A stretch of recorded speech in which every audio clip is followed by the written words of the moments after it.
Alors voilà ce que Richard Micke et Hubert Robert ont conçu. Une première partie derrière Petit Trianon qu'on appelle le jardin anglais. Alors vous voyez, c'est complètement... Il n'y a plus de ligne droite. Hein. Il n'y a plus de monopolarité. Le jardin n'est pas conçu sur un seul pôle, d'où tout part et vers lequel tout revient.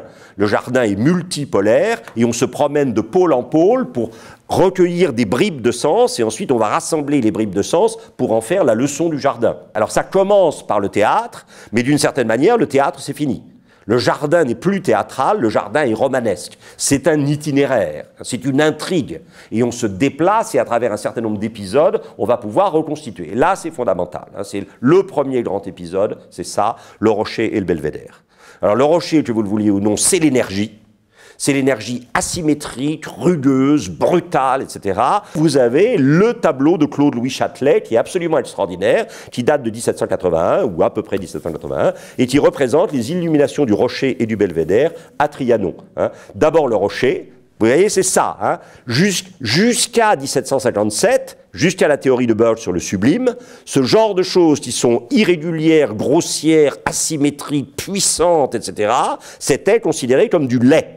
Pourquoi? Parce que ça nie le fait que l'homme soit la mesure de toute chose, comme nous l'avait dit Protagoras. L'homme, d'une certaine manière, est écrasé par ça.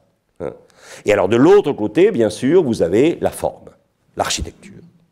Et c'est d'une tension entre l'énergie et la forme que naît toute activité humaine. Toute activité humaine est le résultat d'une tension entre énergie et forme. Alors, un peu plus loin dans l'itinéraire, hein, dans l'intrigue romanesque, vous avez la grotte de Marie-Antoinette.